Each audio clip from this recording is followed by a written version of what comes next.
Hey everybody, Joe Morrison. How you doing? I hope you've had a great summer, even if it's smoky, even if it's hot, even if it's cold now. Hope you've been having a great time.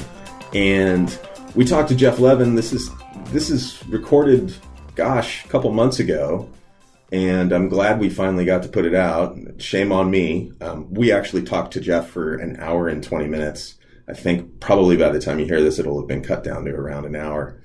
And what's great about this interview is that Jeff covers three things. The first thing he covers is his background as an Anchorage kid and going to Highland Charter School or Highland Tech, Highland High in Anchorage, and how that positioned him for the UA Scholars Program and what he found valuable about that informed his entrepreneurial skill set. The second thing that we talk about is his company, Legalverse.io, or at least you can find Legalverse at that address. And Legalverse is a product in the document comparing space for lawyers and results in efficiencies. And he kind of talks about how he found that problem and why he thinks there's a valuable business proposition there. The third thing he talks about is his great work with the Alaska Developers Alliance, which is a nonprofit movement to create capacity in technology in the state of Alaska, whether that's coding, development, technologists. That's what AKdev does. So you're going to hear Jeff, and Jeff's great to hear from. But first, the plug, August 14th, 12 p.m. It's called the Open Lunch. It's called the $10 Lunch. We're producing it with the Alaska Investors Network. And thanks to them for stepping up to the plate.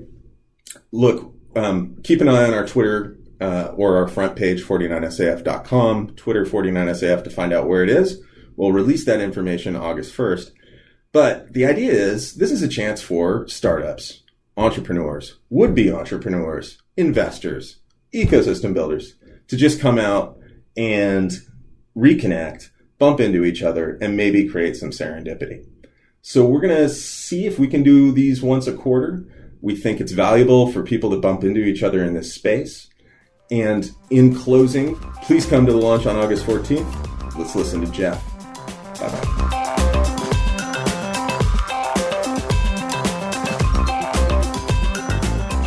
So I'm actually born and raised in Alaska. Oh, you're born here? Yeah. Okay. So I'm one of the few people who can look out the window and say, you can see my house from here. So, hey, what school did you go to? So I went to Turnagain and Romig, and I was not doing super great in Romig, and a new standards-based school popped up called Highland Tech High, which is now Highland Academy. And it was a standards-based school, so I transferred over there in 8th grade and graduated in 2007.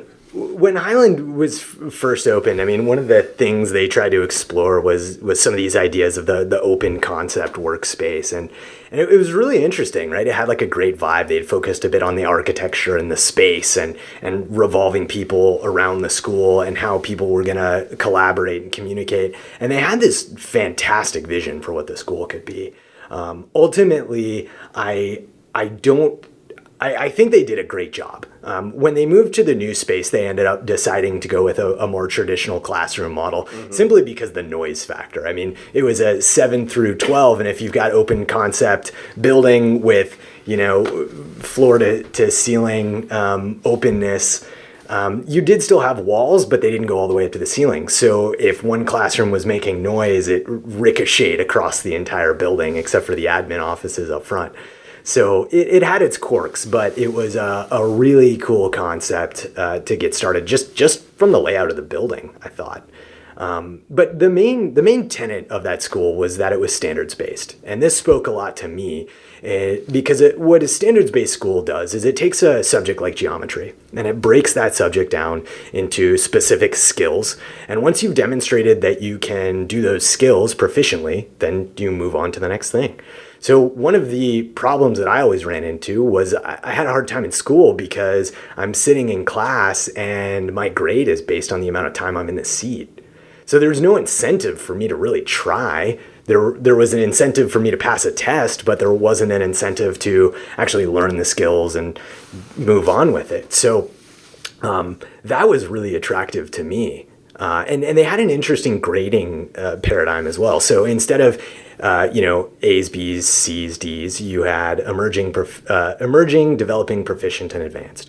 And so passing, the only thing that counted as passing was proficient or higher, which if you were to convert that over to, a percentage, it would be 80 to 100%.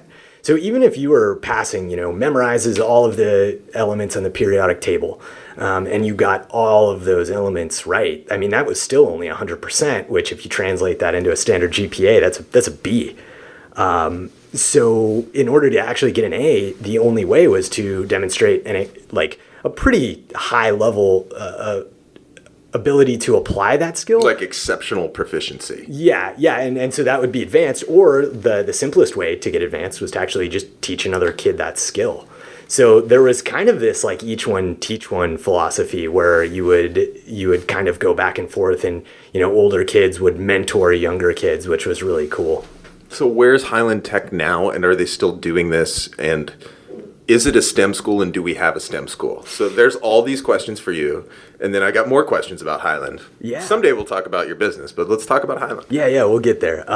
So Highland was interesting. One of the things they actually had a focus on was being entrepreneurial and thinking about, how can you arrange a project to get a given thing done. So we had these things called individual learning plans. And what you would do is look at the standards you wanted to accomplish and see if you could come up with a project to get those done. And so in some sense, this was like, goal setting. But in the other sense, it allowed students to, look at a handful of math and physics credits and go out and film a ski movie for a weekend, and then come back, produce that, explain some of the math behind the things that are happening on skis, and then actually get math credit and physics credit for making that video. So it inspired a lot of creativity in that sense. Now, in terms of it being a STEM school, I think that STEM is a little bit more difficult to teach in that fashion, because it really all comes down to having different layers of fundamental understanding of these principles, right? So you can't learn calculus if you don't understand geometry or basic algebra, right? Yeah. So one of the hardest parts about that is you would have a wide variety of students in any given level of class. And so math became quite difficult for that school. But we produced, and I still say we because I'm proud of my experience there, and I had a great education, but we produced a phenomenal amount of good writers and readers. Like comprehension in my mind was like through the roof. And I still keep in touch with many of the friends I had from that school, and all of them are doing well. And they all seem very well adjusted, I believe, because of that approach, because you're always looking at, well, what am I really trying to accomplish? And then how can I accomplish that? So in terms of it being a STEM school, I wouldn't say that it was even that particularly strong in math or science, but I would say that it was really strong in comprehension and learning how to apply the things that you were learning, which arguably is just as important. Right. Yeah, we're at the point of the whole thing. Because I went to Highland and had the standards based, I was able to graduate early, which gave me access to the UA Scholars. So that was a scholarship program that was aimed at keeping Alaskans in the state for school. And so basically... Which, to be fair, it made a huge impact. So they rolled out UA Scholars a couple years after I graduated, maybe. I'm pretty sure. I don't really know. We should look it up. But most of the people who I graduated with, a lot of them have gone and have never returned. Right. Right? That was the thing in the 90s, was like, okay, your success is leaving Alaska. And whichever administration it was, I don't remember which one, they kind of said, well, this is what we're going to do to encourage kids to stay in Alaska. And it made a huge impact. I mean, you're here. Yeah. So. I mean, stopping the brain drain was a big part of that. And I want to circle back on that point, because I think things are quite a bit different now in the 2010s than they were in the 90s. But it was probably important to grow up with a bit of that hyperbole about the brain drain, because I think that now my generation is getting older, and we're entering the workforce, and we're seeing master's degrees and people influencing policy start to come in, and we're thinking a lot about these things because we've had a chance to experience what that was like. But the UA Scholars was probably the biggest reason I stayed here. Yeah, I mean, it makes complete sense. Yeah. It makes sense for everybody. Yeah, because not only was I able to graduate debt-free, but I was able to live at home, I saved money, and I was getting professional job experience at the time. So by the time I graduated, I had already had 6 professional years working in IT, and I was programming, I was, had little side hustles, I did everything. Take us to Levinology. Yeah. Okay. So basically, I worked for this native corp for about a year, and and that was kind of when I started going to school at UA. So I really didn't know what I wanted to do. I was already taking college classes because I just sort of run out of classes to take at Highland. So I finished my first year at Gen Eds and then didn't really know what I wanted to do. So I signed up for computer science and thought that'd be great. Around that same time, though, I decided to switch jobs, and I had an internship with a native corp that was doing some DoD contracting for a couple of months, and actually made some great friends there. But I was doing quality control on some really large applications that were almost done. And around that same time, I ended up getting a job offer for a nonprofit to come on board and kind of handle their day-to-day. And that job offer was phenomenal. The company is still around. They're Assistive Technology of Alaska. They go by Atla. No, I've never heard of them. Yeah. They're over off of Arctic and 36th, but they work with people who have physical and cognitive disabilities to help outfit them with technology for their homes. And they would work with the university and help outfit dorm rooms and stuff. They provide a really, really great service. So at some point you decide to start Legalverse. Yeah. So I'm 28 now. Just to jump ahead. So I had about 3 years consulting, building up, doing larger databases, working with other nonprofits, and through one of my consulting gigs where I was doing services for a law office, they came to me with kind of an odd request between Christmas and New Year's. They had a bunch of files on a hard drive, and they asked me if I could deduplicate it. And I said, okay, that's kind of a weird request. Like, let's talk about what this means. And so we came up with a definition for what that meant. And essentially, I would take every file on the hard drive and run it through an algorithm, and it would generate 16 characters. And if those characters matched, we said it was duplicate. So we're not looking, for what the content of the file is. We're just kind of trying to come up with like a basic match. And so I did that, and I gave the hard drive back to them, and they said, okay, well, can you give us a log of what was deduplicated? I said, sure. So this goes back and forth. They asked me to virus scan, then they asked me to check for corrupt files.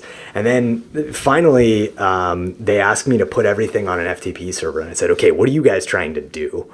Right? Before, I wasn't using my MIS skill set. I just said, sure, you have this request. I think I understand what it is. I'll do it. So at this point, I'm like, okay, obviously they're trying to accomplish something bigger. So instead of looking at the pieces, let's look at what the larger process was. And it turns out that they were doing an e-discovery project. So in the context of law, when a company is doing very large scale contracts, they are required to have document custodians who are keeping track of budgets and emails and spreadsheets and the communication between people. And so when you get a subpoena for something like that, you have to run a search across all that data, and then lawyers have to look and review that data before it's turned over to the other party who got the subpoena issued. And so it's quite a time-consuming process. And one of the issues you run into is transferring the data, but then you also run into issues with trying to collaborate and how you're tracking all of this stuff. And there's software out there to do it, but it was all kind of behind like a paywall. Or like an enterprise level agreement. So it wasn't like you could just go and sign up for this software, because that was the first thing we looked for was, is there something out there that can already do this? And at the time, there really wasn't much, if anything. We couldn't get demos of the software, and anytime we talked to somebody, we would have to talk to a salesman first, and then they needed contracts to get signed. So the process of actually getting this done was just infuriating. So after 3 or 4 days, I said, I think I could build something that'll take care of the basics of this. And so it ended up taking a lot longer than I thought it would, which I suppose I should have learned in college. But after 6 sleepless weeks, I was able to create the original version of Legalverse, which took all of the files and put it into a single online web interface where all the people participating in the document review could interact with it. And from there, it tripled their productivity on day one. So we had actual metrics where people were going from reviewing 400 documents a day to 1,200 documents per day.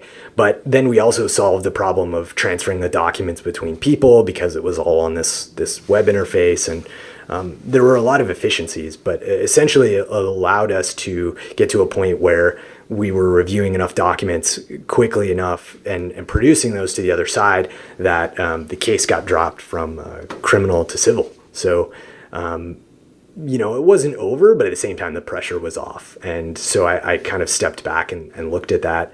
And some of the people who were involved in it were so excited about that. They said to me, when I'm done here, I want to quit my job and sell this for you. And that was a pretty cool moment for me to realize that I'd built something that somebody was that excited to use. We're moving really quickly, and that's a lot of fun.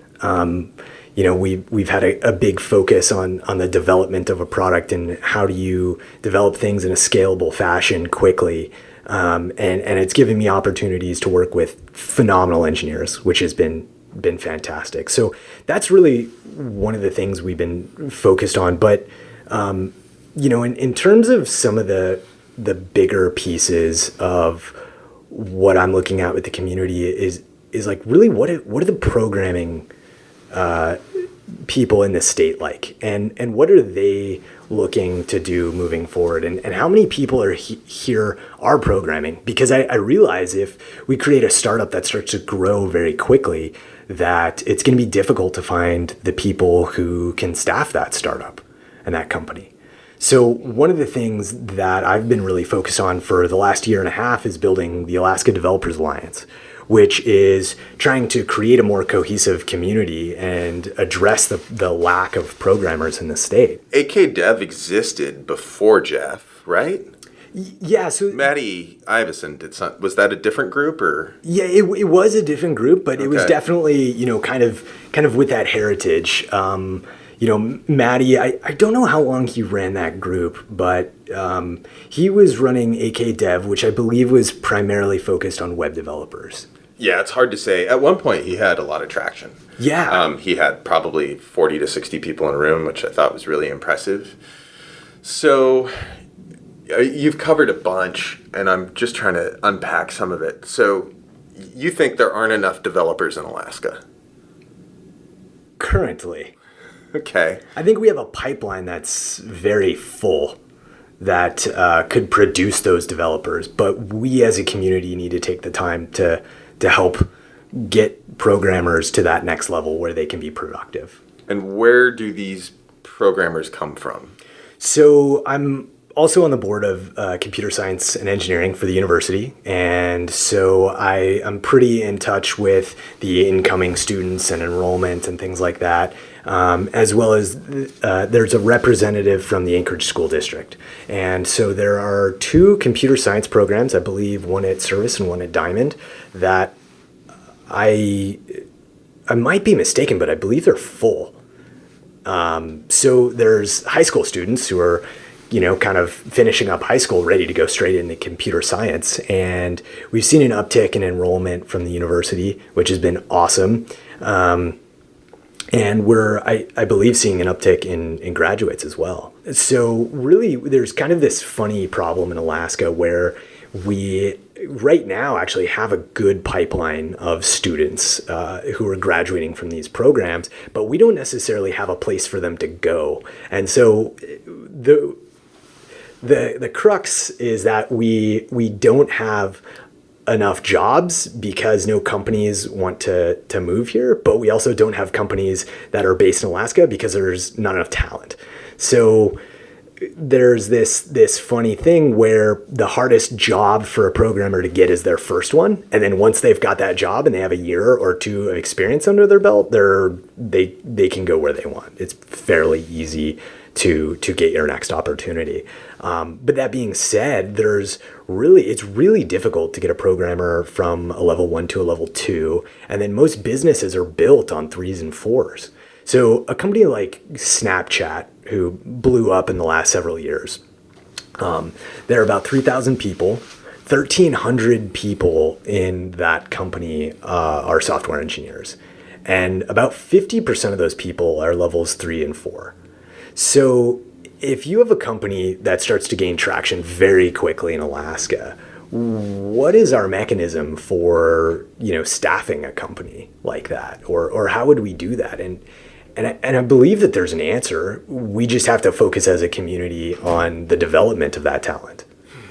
Well, wow. I mean, this would be a great problem to have.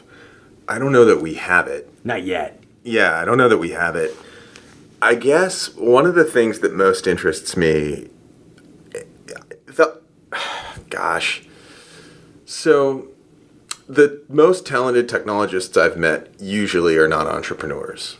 And they usually are not entrepreneurial. And I don't mean they're not entrepreneurial and they're not risk takers, that they don't meet that equation. I mean, they're motivated by building the thing. Yeah. And actually, before you came in here, one of Alaska's most talented technologists works right in this building, Brendan Babb. He's a genius. And he's into solving problems. The problems he wants to solve don't necessarily involve markets or money. They might involve markets, but they're not markets what we think of as markets, right? They're not the legal redaction software market. Like they're the increase the percentage of taxpayer bills that get sent in on time market, or the provide data to the population and citizenry market, right? And that's what interests him. And easily the most talented technologists I've met kind of care about a thing, like where you started off saying that is people in GIS, like they're on this floor. They love GIS. So I guess I'm struggling with kind of the how. Well, I think there's two things. I think one of the problems that we're talking about is applying technology to a problem, right? I mean, that's what the knowledge economy is all about, as opposed to the technology economy. And so technology tends to be a much, much more complex business than a lot of the knowledge economy, right? So I mean, I would consider something like Airbnb knowledge economy, right? I mean, that's a business that was enabled by technology as well as enabled by, people being able to change regulation. But fundamentally, it wasn't the core technology of that business. Apple is a technology company. So yeah, I agree. Everything's called technology. Almost nothing is technology. Right. Like everything is called technology these days. And some of it's business model innovation and minor problem solving that hits a big market. Yeah. Right. So I think that there's a few things happening that are not well known outside of the places that I hang out. And the first is that people like the stereotype of a computer programmer has changed so much in the last 5 or 10 years.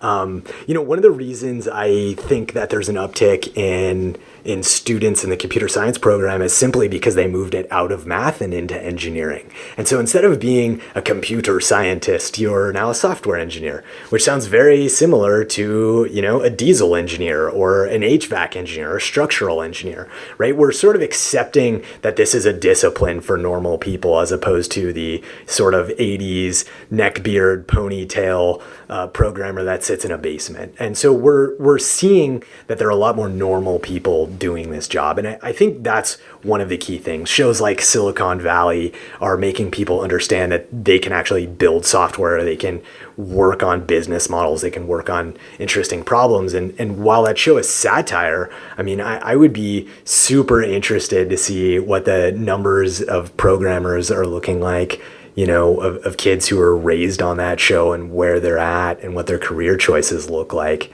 10 years after the show. When I was at West, everybody wanted their kid to be a lawyer. I don't know that everybody wants their kid to be a software engineer, but software engineers make six figures, generally speaking, and there's a rapacious demand that is not met, period. Right. So I think that's part of it too, right? Yeah.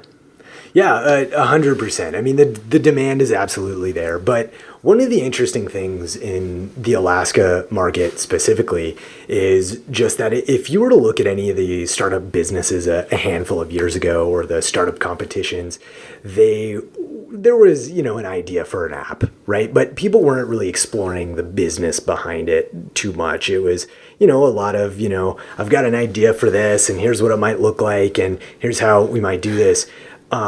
But every single year since I've been involved in the startup community, I've seen the game elevated significantly, all the way up until, the Juneau Innovation Summit and the Alaska Angel Conference that I'm participating in now. While I have other tech and software-based companies that I'm competing with, I mean, we talk on the phone regularly. Like, we're all friends because the community here is so small. But the difference is that where there was 4 or 5 years ago, now there's 5 of us competing or 4 of us competing. And so the number of people who are crossing that boundaries and willing to understand the business and technology components together is increasing. And I think that that's making it a lot more accessible for people. And what we're also seeing is that in some capacity, computer science is still sort of segmented, but the people who are in computer science now are starting to think about the ways that they can use that technology.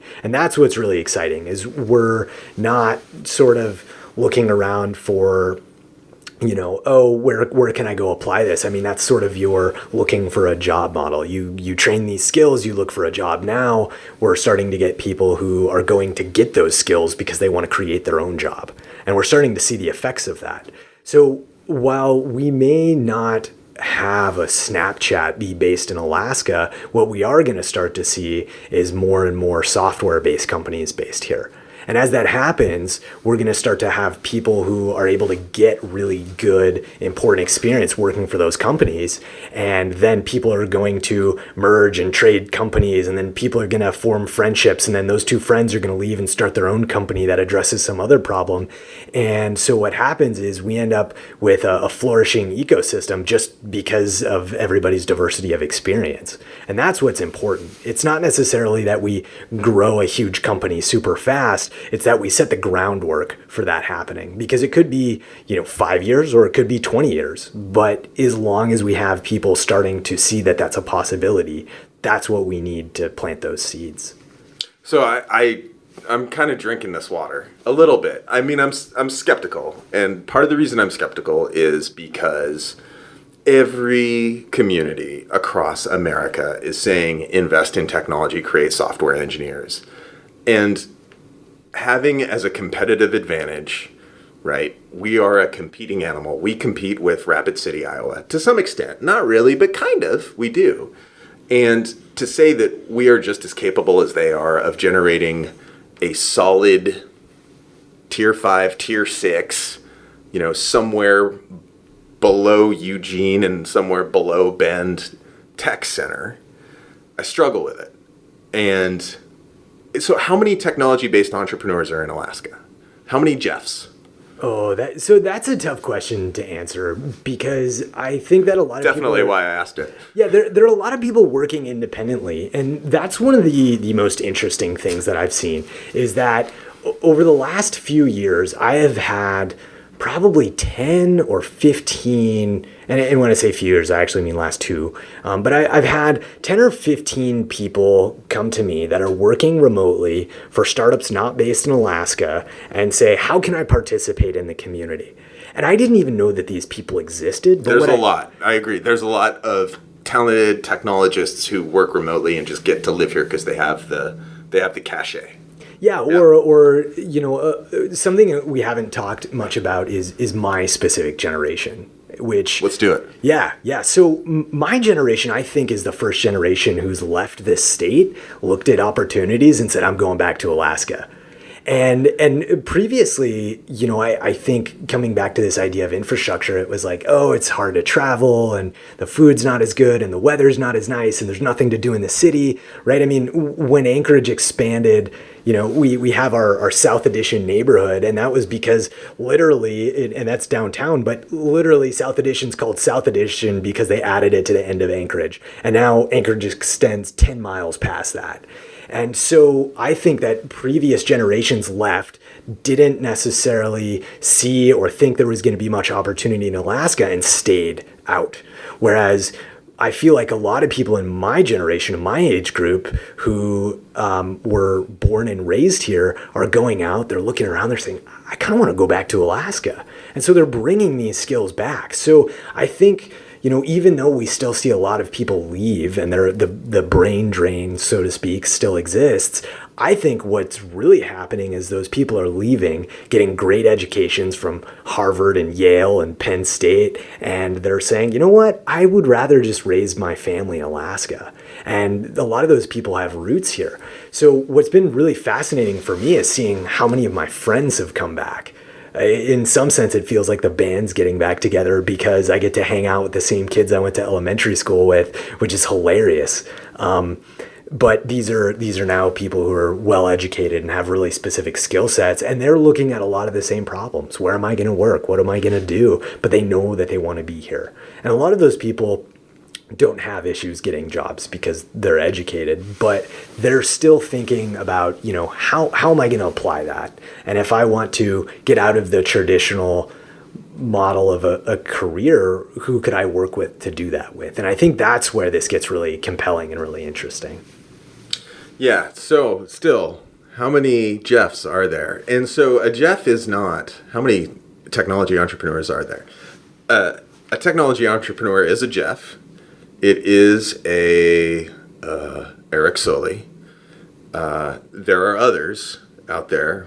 But, a technology entrepreneur is not the guy working for Slack that's up here, right? So how many of you are there, do you think? I would say there are probably 15 to 20 of us that I know personally, but I would say that as soon as any one of us start to show any success, that there's probably 30 in the wings. Cool. I think it's a matter of inspiration. Like, we are removed, right? Which can be good or bad. But could be both, yeah. Yeah, one of the things is that people just haven't seen that it's possible. And it was like the 4-minute mile was an ever elusive barrier until somebody did it. And then a few, weeks or months later, 6 weeks or 6 months later, somebody else broke it. And then it was just like the floodgates opened. And I think some of it is a matter of that. Most of the companies that have been here, technology or otherwise, have not really been product focused. And so more than being technology companies, to me, that's the interesting thing, is that all of the, Eric Soley's company, Atently, they're developing a product. Legalverse is developing a product. And to me, that's what I think the fundamental difference is we don't have a lot of experience taking our ingenuity, which is what Alaska was built on, and applying that to build products that are built and sold and distributed elsewhere. And so really, I think that's what the big change is about, is thinking on a bigger scale and understanding larger problems that you can solve for other people outside of Alaska. And I think that's where we, in a lot of ways, have an advantage, right? I mean, there are a lot of climates and weird situations that Alaskans find themselves in that people in the States don't. And that gives us empathy for understanding different problems. And I think that can be a huge asset. At the same time, we're a bit removed, though. So we have to be diligent in not just looking at Alaska and seeing, oh, this is the way things are, but we need to be out and about. We need to be actively doing things to understand what's going on in the rest of the world, which requires travel. I think that I didn't know there were this many of you, and probably a lot of Alaskans don't know there are this many of you. Like, if you say there are 15 technology entrepreneurs, 15 15 different versions of Legalverse, and that's probably true. Like, one company nobody talks about, or some people talk about, is the Alaska Life. They look pretty successful to me, one way or another. And so if there are 15 of you, yeah, that's significant. That's something that people didn't know, and it's an opportunity of hope.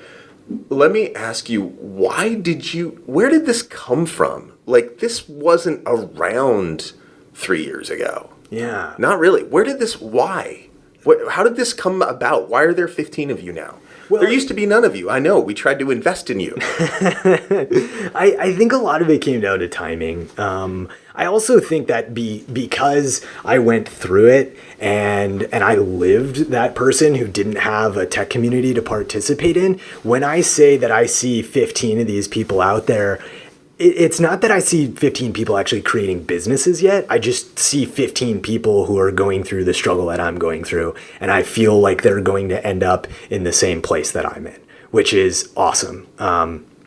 It's exciting and terrifying at the same time to go down a path like this. But the thing is, in these scenarios, there's no such thing as losing. I mean, if I were to create a company and it didn't do so well, that experience is valuable to somebody. And so what's happening is that no matter what happens with any of the companies that are out here, the fact is people are trying. And every time they try, they learn a little bit more, and then they become more valuable. And eventually, when we get enough valuable, talented people with enough failure behind them, those people get together and a success will come from that. So to me, I think, maybe you were just early. Well, yeah, maybe. And I think there's a lot to be optimistic about. And I do buy things have changed, things are better, things are good. I wasn't aware of the technology community sort of shifting into the startup mode.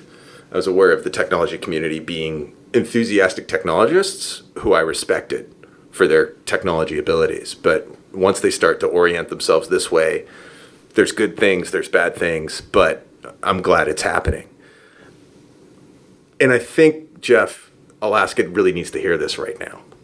So, this is a good part of the product that can be Anchorage and Alaska and businesses and investing in yourself, right? Yeah. Yeah, and I think, one of the things that we are also doing, right, is at the same time when I'm talking to up and coming engineers and reviewing resumes for people and helping to make connections however I can, at the same time that I'm doing that and trying to help engineers think about different ways that they can start to work and projects to work on in their free time, I think a lot of this is also, on the business community as well, right? Because if you were to also look 5 years ago, the common thing in Alaska was, I got an idea for an app.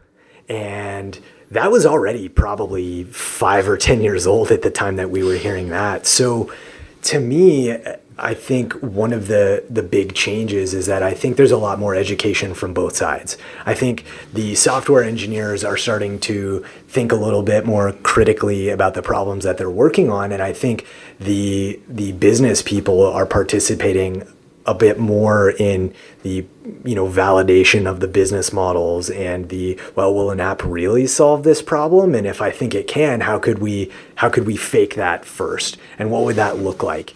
And that's all been great as a first step. But what we're now starting to come up against, and I'll get into I've got some projections for 3 and 5 years out, but what we're now coming up against is that people up here because they don't have a product experience or product focus yet, they don't really know what are the implications of the technology that they've chosen. So those people are becoming really, really valuable right now. And then the sort of next tier is the people who are good at organizing and leading teams, because we need to get software engineers, but the people who can lead them in order to get things done are still somewhat rare. And so that's a big focus with the Alliance is like, well, we need to be community oriented. We need to be teaching people how to engage and network and socialize, as well as the hard skills and the soft skills, and develop that community so that when an opportunity does come along, that we can get the right people driving the ship to have a major win. And so, looking at 5 years out, I think that's when we start to really see some companies. 3 years, we'll definitely see companies start to pop up and take off. But in 5 years, that I think is really where we're looking at when we think about the development of the workforce. And to me, that's where I think things start to get really, really interesting and really cool moving forward. All right, so we're going to wrap up. It's been an hour. Don't know if I doubt we'll put out an hour. So I guess one question that we've got in closing, Jeff, is what is your one ask for Alaskans, right? So you want to build this thing. You want a robust tech community in Alaska. You've got great traction. What is the one thing you need from this state or this community to help you get there and build a thing of quality? That's a really tough question. And every time somebody asks me, I always realize that I should have an ask at the ready. But what I would say the major thing is to participate. Don't back off because you're pessimistic about the Alaskan economy. Get involved. Go to a startup weekend. Go come to a Developers Alliance meeting. We make an effort to have intro topics, have hard skills, soft skills. Come network. Get involved with the university. There's a lot going on, and the size of it from 2016 when I started until 2019 right now has just blown up, and it's been a huge amount of fun participating in the community, and I think a lot of people would get a kick out of it. It's been awesome to hear this much enthusiasm, light, and positivity in it. What could be argued sometimes we're seeing some challenges with Alaska. So thanks so much for bringing that positivity to this discussion. Thanks for making people aware of Alaska's tech community. Where can people find you online? Yeah, so you can find the Alaska Developers Alliance at AKDevAlliance.com or Facebook.com/AKDevAlliance. We live stream all of our meetups. So if you don't have a chance to attend, you can check those out. People from Juneau and Fairbanks are usually on the line, and we do it live across the state. So those are pretty cool. And then if you want to get in touch, Jeff at Levinology.com or Levinology.com in your web browser. Sweet, man. Thanks. So final question, right? What's the pop song you're listening to tonight on your way home, or as you ride your bicycle home, or whatever it is, your method of transportation? I think Give me your delicious pop hits. I might have to go with some Justin Timberlake. Great, like circa 2000, back when he was working with Pharrell and the Neptunes. That's my jam. Yeah, that's good stuff. Yeah. That 99 to early 2000s. All right, thanks, buddy. Yeah, thank you. Good job.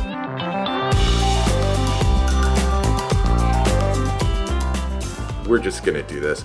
So you don't really have Zork in your background, right? Is Zork being a video game? Yeah, Zork's a video game. No, I don't. Zork is one of, I'm pretty sure, I don't think I'm crazy. Zork was one of the first command line video games. It's like, it gives you a text line. It's like you are in a room with a dark corridor. Oh, okay. So Run. Like a MUD, right? MUD or something? Yeah, MUDs were...